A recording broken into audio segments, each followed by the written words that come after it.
bahwa di sini kami akan membuat podcast yang berjudul Surat Wesel untuk memenuhi tugas mata kuliah kami. Nah, sebelum itu saya akan memperkenalkan diri terlebih dahulu. Nama saya Maria Tresya Kim. Dan saya Lutfina Ebo Werang. Saya Maria Faustini Wale. Saya Nur Supurnawati Dayapani. Dari kelompok kami akan menjelaskan tentang 8 mengenai surat Wesel yang akan kami uraikan.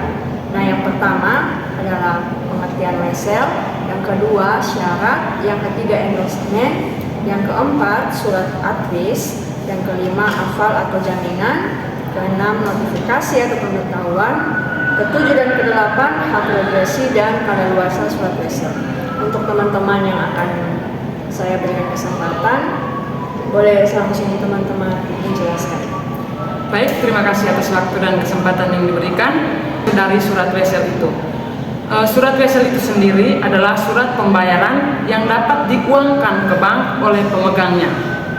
Adapun syarat formil surat Wesel terdapat dalam pasal 100 KUHD yang menyatakan bahwa yang pertama kata surat Wesel harus dimuat dalam teksnya sendiri dan diistilahkan dalam bahasa surat itu. Yang kedua mengenai perintah tidak bersyarat untuk membayar sejumlah uang tertentu. Syarat yang ketiga mengenai nama orang harus membayarnya atau tersangkut. Yang keempat mengenai penetapan hari bayar atau hari jatuh. Yang kelima mengenai penetapan tempat di mana pembayaran harus dilakukan. Yang keenam, nama orang kepada siapa atau penggantinya pembayaran harus dilakukan. Yang ketujuh, tanggal dan tempat surat Wesel diterbitkan. Dan yang terakhir, tanda tangan orang yang menerbitkan. Yang berikut saya juga menjelaskan mengenai endorsement. Endorsement itu sendiri adalah surat lembaga dalam hukum Wesel di mana hak tagih dari pemegang surat Wesel dapat dialihkan kepada pemegang berikutnya dengan cara yang sah. Baik, berikutnya saya akan menjelaskan mengenai surat advis, hafal atau jaminan, dan notifikasi atau pemberitahuan. Pertama, saya akan menjelaskan mengenai surat advis.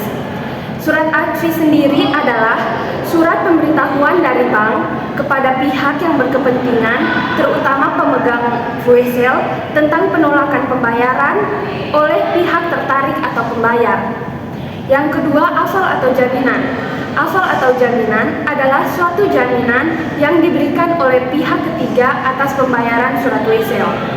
Yang terakhir, tentang notifikasi atau pemberitahuan adalah hal yang penting untuk memastikan hak-hak pemegang Wesel dan melindungi kepentingan semua pihak yang terlibat dalam transaksi Wesel itu sendiri. Baik, saya akan menjelaskan mengenai hak regres dan kadaluarsa. Yang pertama, hak regres. Hak regres merupakan hak yang dimiliki oleh pemegang Wesel untuk menuntut pembayaran kepada pihak-pihak yang menjamin pembayaran Wesel. Ada dua pembayaran Wesel, yaitu penarik atau orang yang membuat Wesel. Yang kedua, endorser atau orang yang menjamin pembayaran Wesel. Dalam konteks surat Wesel, keadaan memaksa atau overmatch mengacu pada situasi di mana seorang pembayar surat Wesel tidak dapat memenuhi kewajibannya karena adanya keadaan yang di luar kendalinya dan tidak dapat dihindari. Yang berikut, kadaluarsa surat Wesel. Surat Wesel memiliki tanggal jatuh tempo di mana pembayaran harus dilakukan kepada pemegang surat Wesel. Jika pembayaran tidak dilakukan pada atau sebelum tanggal jatuh tempo, surat Wesel dianggap kadaluarsa atau expired. Ketika surat Wesel atau kadaluarsa, pemegang surat Wesel masih memiliki hak untuk menuntut pembayaran, tetapi untuk tergantung pada hukum yang berlaku dan persyaratan tertentu yang mungkin ada. Baik, itu beberapa dari materi yang sudah kami jelaskan. Semoga teman-teman yang menonton dan mendengar bisa mengerti serta memahami apa yang sudah kami jelaskan. Sekian dan terima kasih. Sampai jumpa.